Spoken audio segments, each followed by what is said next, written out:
Baik, Pak Indra dan teman-teman, kali ini saya mempresentasikan materi saya pada kali ini, yaitu penyusutan dan penurunan nilai. Nah, kita langsung saja. Yang pertama itu adalah konsep penyusutan. Penyusutan adalah akuntansi untuk mengalokasikan biaya perolehan aset berwujud kepada beban secara sistematis dan rasional pada periode-periode di mana perusahaan mengharapkan manfaat dari penggunaan aset. Nah, untuk lebih jelasnya, mari kita lihat contohnya secara langsung. Nah, di contoh ini mengambil salah satu perusahaan, yaitu Enhancer Electronics, yaitu perusahaan yang tidak menyusutkan aset atas dasar penurunan nilai wajarnya. Malah sebaliknya, perusahaan menyusutkan aset melalui pembebanan nilai atau pembebanan biaya perolehan secara sistematis. Nah, pendekatan ini digunakan karena nilai aset dapat berfluktuasi antara waktu aset dibeli dan waktu aset dijual atau dilepas. Nah, upaya untuk mengukur perubahan nilai interim belum bisa diterima dengan baik karena nilai tersebut sulit diukur secara objektif. Nah, seterusnya oleh karena itu, perusahaan Enhance Electronics membebankan biaya perolehan aset pada beban penyusutan. Nah, perusahaan ini sangat bijak dan punya trik untuk menghindari supaya biaya perolehan aset mereka akan dibebankan pada penyusutan selama estimasi umur manfaatnya. Terus perusahaan tidak berusaha untuk menilai aset pada nilai wajar antara waktu perolehan dan disposisi. Perusahaan menggunakan pendekatan alokasi biaya karena pendekatan itu mengaitkan biaya dengan pendapatan dan karena fluktuasi nilai wajar yang terjadi tidak pasti dan sulit untuk diukur. Nah, ketika perusahaan menghapus biaya perolehan aset berumur panjang selama beberapa periode, nah di situ mereka menggunakan istilah penyusutan.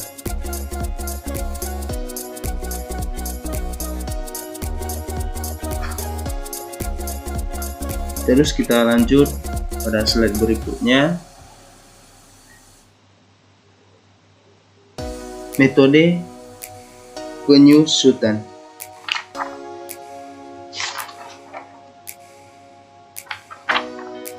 Nah, metode penyusutan ini adalah profesi akuntan mensyaratkan bahwa metode penyusutan yang digunakan adalah metode yang sistematis dan rasional. Nah, untuk menjadi metode yang sistematis dan rasional, metode penyusutan harus mencerminkan pola di mana manfaat ekonomi, masa depan aset diharapkan untuk dikonsumsi oleh perusahaan. Nah, perusahaan dapat menggunakan sejumlah metode penyusutan. Ada beberapa metode, yaitu ada 3. Salah satunya atau tiga-tiganya, yang pertama yaitu metode aktivitas. Terus yang kedua metode garis lurus, dan yang terakhir itu metode pembebanan menurun. Nah, untuk lebih jelasnya, mari kita bahas satu persatu.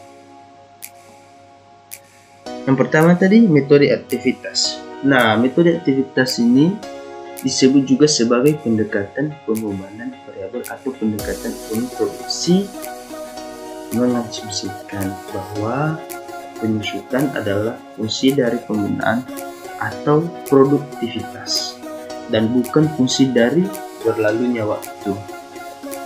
Perusahaan menganggap umur aset dalam hal output yang dihasilkan atau jumlah unit yang dihasilkan atau ukuran input seperti jumlah jam kerja mesin. Nah, sudah jelas dari judulnya aja, yaitu metode aktivitas. Jadi metode aktivitas ini ya yang dia hitung itu aktivitas-aktivitas yang terjadi. Nah, supaya lebih jelasnya, ada salah satu kasus yang mau dibahas. Kita langsung saja. Nah,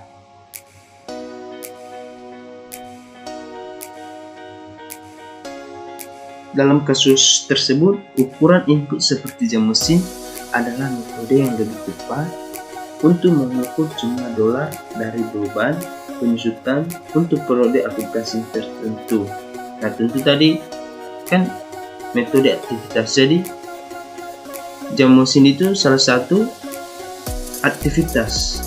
Nah, kita langsung saja.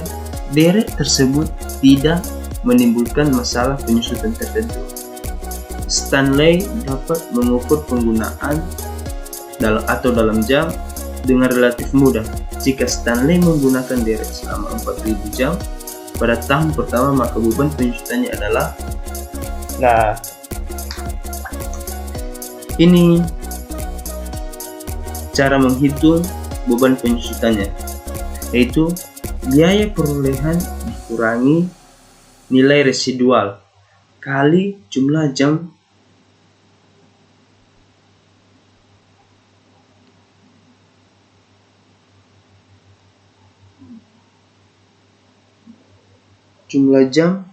tahun ini dibagi total estimasi jam sama dengan beban penyusutan.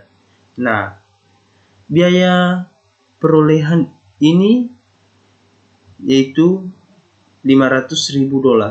Di mana kita dapat $500.000 ini? Yaitu di gambar ini. Biaya perolehan derek ini $500.000. Sedangkan yang $50.000 ini didapat dari nilai residual. Nah, ini dari gambar estimasi nilai residual $50.000. Dan seterusnya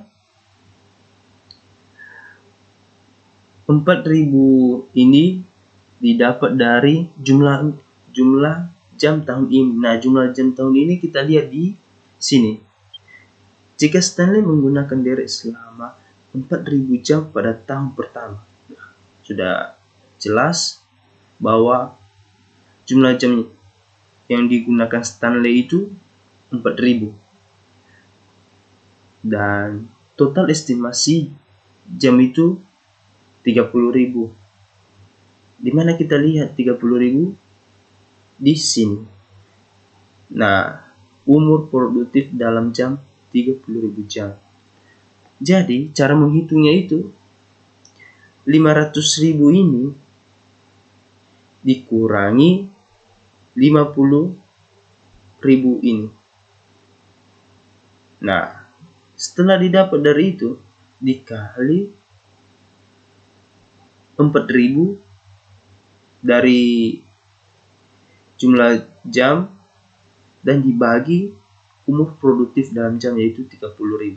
Jadi kita dapat beban penyusutan dalam metode aktivitas yaitu $60.000.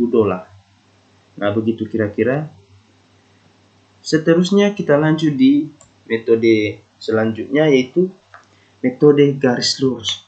Sudah pasti di bayangan teman-teman semua sudah terbayangkan dari judulnya saja, metode garis lurus.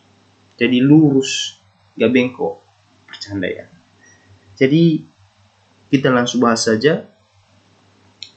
Metode garis lurus menganggap penyusutan sebagai fungsi waktu dan bukan fungsi penggunaan. Perusahaan menggunakan metode ini secara luas karena sederhana. Ya udah jelas. Garis lurus kan nggak berliku-liku, jadi nggak ribet, pasti sederhana. Anjay. Oke, kita lanjut. Prosedur garis lurus seringkali juga merupakan prosedur yang secara konseptual paling tepat. Kok bisa sih? Nah, ketika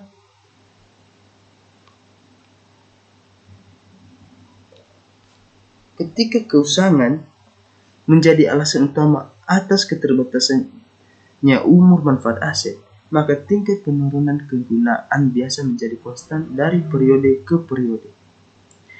Nah, kita ambil contoh lagi dari Stanley tadi. Oke. Nah, dari kasus Stanley tadi, dari metode aktivitas tadi, kan udah kita hitung. Nah, sekarang kita hitung dengan cara yang berbeda, yaitu metode garis lurus. Nah, di samping ini kita sudah tersedia, yaitu biaya perolehan dikurangi nilai residual dibagi estimasi umur manfaat beban penyusutan. Nah, ini berbeda dengan metode aktivitas tadi. Sedangkan metode aktivitas tadi yaitu biaya perolehan dikurangi nilai residual kali jumlah jam tahun ini dibagi total estimasi jam. Sedangkan kalau garis lurus cuma beberapa, yaitu biaya perolehan sama dikurangi residual dan dibagi estimasi. Jadi nggak ada jumlah jam. Nah, ini yang membuat metode garis lurus disebut sederhana, singkat, padat, dan kalau kita ngerti mudah, tapi kalau nggak ngerti ya bikin pusing. Tapi semoga teman-teman semua bisa mengerti dengan penjelasan saya ini. Nah, kita lanjut, jangan lari dari topik ya guys. Nah, kita sudah tahu dari tadi di gambar bahwa biaya perolehan yaitu $500.000. Tidak perlu kita lihat lagi, atau kita lihat aja. Oke, kita lihat aja. Nah, ini 500.000. Oke, lanjut. Sedangkan nilai residual tadi itu $50.000 dan estimasinya atau umur manfaat beban yaitu 5. 5 ini bukan hanya 5 sembarangan. Iya, anjay. Tapi ini 5 ini yaitu 5 tahun kalau nggak salah. Betul sekali. Ini estimasi umur manfaat 5 tahun. Oke, kita lanjut.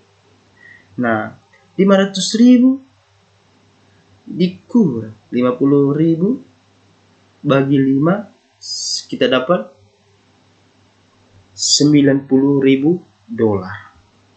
Oke teman-teman, kita lanjut. Nah, kurang lebih seperti ini metode garis lurus. Maaf ya teman-teman karena gambarnya agak buram sedikit karena di sini lagi hujan. Anjay, hujan gitu. Jadi kamera kita bermasalah. Ya, memang HP-nya yang nggak bagus. Jadi saya minta maaf. Oke, kita lanjut. Kita bahas. Tadi estimasi umurnya itu 5 tahun. Jadi tahunnya ada 5.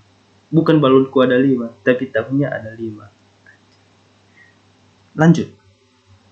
Beban penyusutannya yaitu 90.000.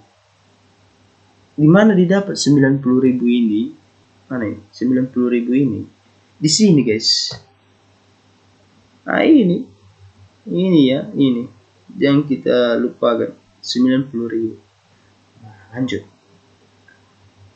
Sedangkan 500.000 tadi itu, ya ini saldo aset yang belum disusutkan, yaitu 500.000. Yang ini tadi loh. Ini 500. Lanjut. Laba setelah beban penyusutan. Terus tingkat imbal hasil. Nah, begini cara metode garis lurusnya. Pada tahun pertama beban penyusutannya 590.000. Betul kan? Tadi 90.000. Nah, 500.000 dikurang 90 jadi 410. 10.000 maksudnya. Seterusnya, laba setelah beban penyusutan yaitu 100.000 dan tingkat imbal hasil yaitu 24,4%. Di mana didapat 24,4% ini, yaitu 410 dibagi 100. Nah, dapat ini. Ini dapat. Dan seterusnya. Tahun kedua tetap beban penyusutannya 90.000. Tapi yang 90 ini enggak dikurangi 500 lagi, tetapi 90 ini akan mengurangi yang 410.000 ini. Jadi 410 dikurangi 90 jadi 320. Terus labanya tetap 100.000. Nah, tingkat imbalnya yaitu 31,2%. Gimana didapat 31,2%? Dari sini 320 dibagi 100. Nah, begitulah ya kira-kira. Seterusnya tahun ketiga begitu juga. Tahun ketiga akan mengurangi saldo di tahun kedua. Jadi dapatnya 320.000 dikurang 90.000 yaitu 230.000. Betul nggak? Betul. Coba kita hitung dulu ya, bentar. 320.000 dikurang 90. 0,000032. Betul. Oke guys. Jadi 230.000 ini dibagi 100 jadi dapat 43,5%. Lanjut guys. 90 ini di tahun keempat akan mengurangi saldo di tahun ketiga.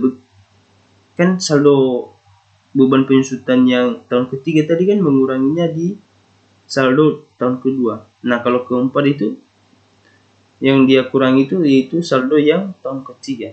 Nah, begitu guys metode garis lurusnya.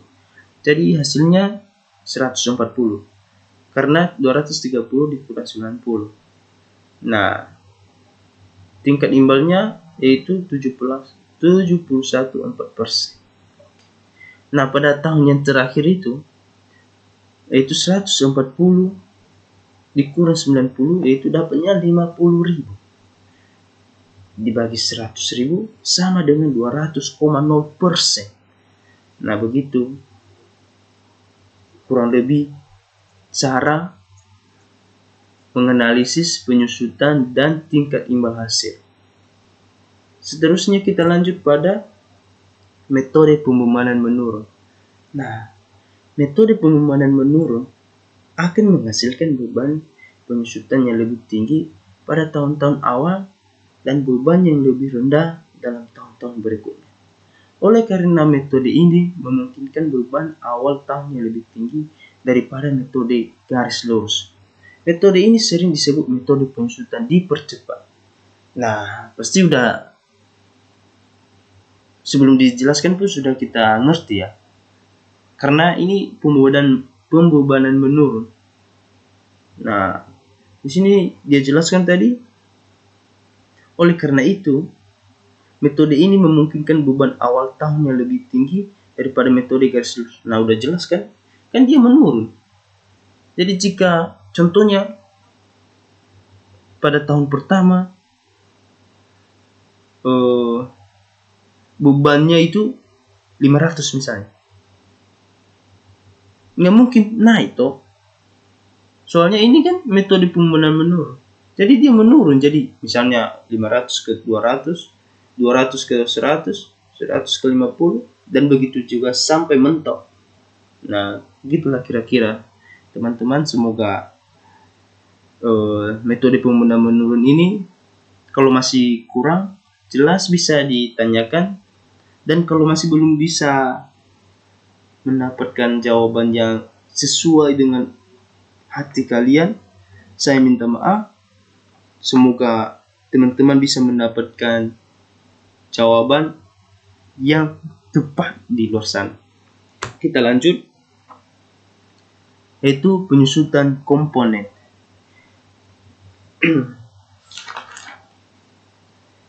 Jika suatu aset berumur panjang terdiri dari 2 atau lebih komponen penting dengan masa manfaat yang berbeda secara substansial, timbul pertanyaan apakah masing-masing komponen harus diperlakukan sebagai unit penghitungan terpisah untuk tujuan penyusutan.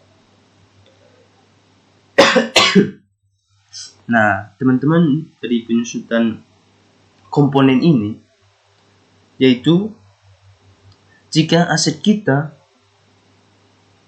yang memiliki umur jangka panjang, misalnya motor, atau lebih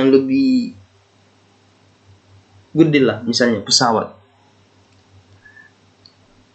Kan pesawat umurnya nggak 1 sampai 6 bulan toh, pasti bertahun-tahun. Nah, penyusutan komponen ini menyarankan atau digunakan untuk mengukur atau memperhitungkan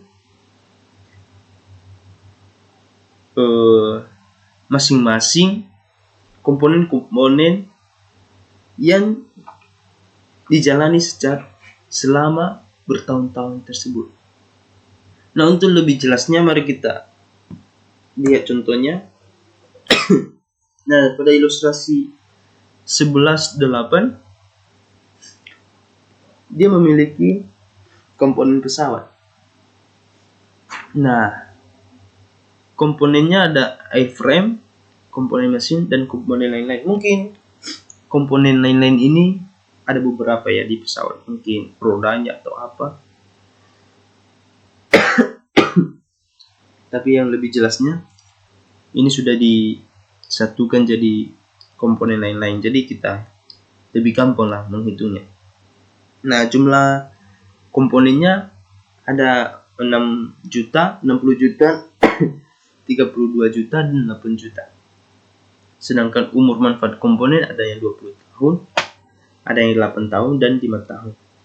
Nah, untuk bisa menghitungnya itu, atau untuk mengetahui beban penyusutannya, mari kita lihat di ilustrasi 11.9. Nah, pada iframe, jumlah komponen dibagi dengan umur manfaat. Jadi berapa tadi? Jumlah komponennya 60 juta, sedangkan umur manfaatnya 20 tahun. Jadi 60 juta dibagi 20, jadi penyusutannya itu dapatnya 3 juta. Sedangkan komponen mesin 32 juta tadi dibagi dengan umur manfaatnya, yaitu umur manfaatnya 8 tahun. Jadi 32 juta dikali 8 tahun, dibagi 8 tahun, dapatnya itu 4 juta. Dan komponen lain-lain yaitu 8 juta. Berapa tadi umur manfaatnya? Yaitu 5 tahun. Jadi 8 juta dibagi 5 tahun sama dengan 1.600.000. Jika kita jumlahkan antara jumlah komponen dan dengan penyusutan komponennya, yaitu jumlah komponen mendapatkan total 100 juta, sedangkan total penyusutan komponen dapatnya 8.600.000. Jadi kita lihat jurnalnya, yaitu beban penyusutan terdapat di bagian debit yaitu 8.600.000, sedangkan akumulasi penyusutan pesawat terdapat di bagian kredit yaitu 8.600.000. Seterusnya, penurunan nilai. Nah, tadi kita menjelaskan dari tadi yaitu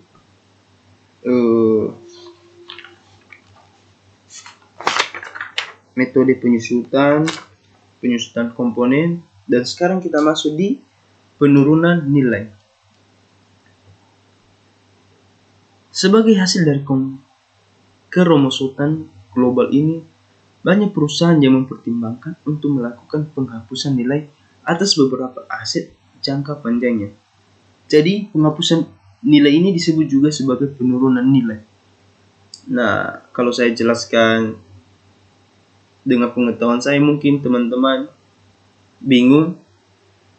Jadi untuk meyakinkan teman-teman, mari kita lihat contohnya secara langsung. Nah, ini contoh kalau tidak ada penurunan nilai. Kita asumsikan bahwa Cruise Company melakukan uji penurunan nilai atas peralatannya, yaitu jumlah tercatat peralatan Cruise adalah $200.000. Nilai wajar dikurangi biaya untuk menjual adalah $180.000 dan nilai pakai adalah $205. Dalam hal ini, nilai pakai peralatan Cruise lebih tinggi dari jumlah tercatatnya, sebesar $200.000. Akibatnya, tidak ada penurunan nilai. Jadi sudah jelas toh, karena nilai pakainya lebih gede dari jumlah peralatannya, ya pasti tidak ada penurunan. Sedangkan kalau kita bandingkan dengan contoh penurunan nilai ini, kita ambil contoh yang sama, yaitu Cruise Company. Bahwa nilai pakai peralatan Cruise adalah $175.000, bukan $205. Jadi Cruise mengukur rugi penurunan nilai sebagai selisih antara jumlah tercatat sebesar 200 dan yang lebih tinggi dari nilai wajar dikurangi biaya untuk menjual, atau nilai pakai 175. Dengan demikian, Cruise menggunakan nilai wajar dikurangi biaya untuk menjual untuk mencatat rugi penurunan nilai tersebut sebesar $200.000. $20.000. Jadi $20.000 itu didapat di 200.000 dikurang 180. 180 tadi itu yaitu nilai wajar untuk menjual. Jadi untuk mengetahui jurnalnya, nah ini jurnalnya. Pada debit, kerugian atas penurunan nilai yaitu 20.000, sedangkan di sisi kredit terdapat akumulasi penyusutan peralatan sebesar 20.000. Nah, begitu kira-kira perbedaannya, kawan-kawan. Kalau masih ada yang kurang jelas nanti bisa ditanyakan di kolom komentar. Seterusnya kita lanjut pada studi kasus. Nah, ini contoh studi kasus penurunan nilai.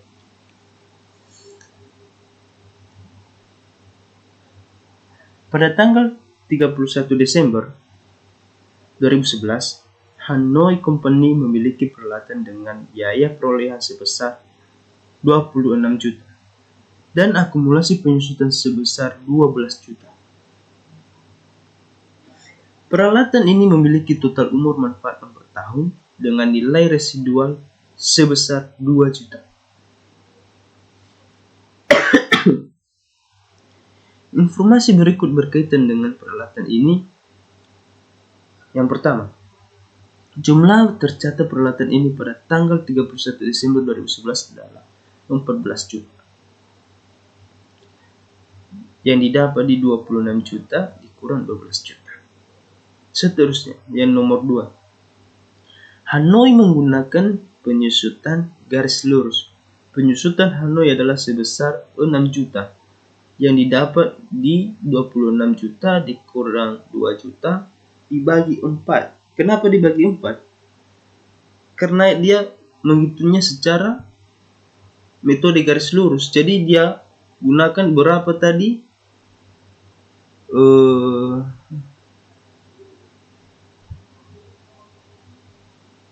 Berapa tahun tadi?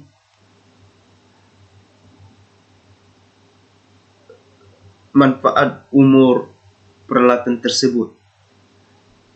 Nah, Hanoi yang ketiga yaitu Hanoi telah menetapkan bahwa jumlah terpulihkan untuk AC ini pada tanggal 31 Desember 2011 adalah 11 juta. Yang keempat adalah sisa umur manfaat peralatan setelah 31 Desember 2011 adalah 2 tahun.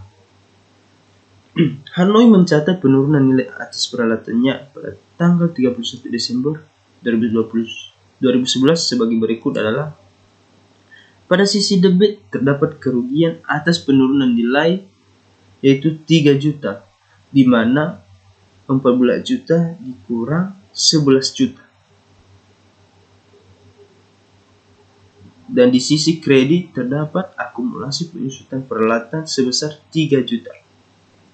Setelah pengakuan rugi penurunan nilai pada tahun 2011, jumlah tercatat peralatan sekarang menjadi 11 juta. Untuk tahun 2012, Hanoi Company menentukan total umur manfaat peralatan tidak berubah, sehingga sisa umur manfaat peralatan ini masih 2 tahun. Namun, estimasi nilai residual peralatan sekarang adalah 0. Hanoi terus menggunakan penyusutan garis lurus dan membuat jurnal untuk mencatat penyusutan 2012 sebagai berikut. Yaitu, jurnalnya yaitu pada sisi debit terdapat beban penyusutan 5.500.000, di mana yang 11 juta tadi mana 11 juta yang ini dibagi 2. Soalnya kan sisa umur manfaat peralatan kan masih 2 tahun lagi. Nah, begitu kira-kira.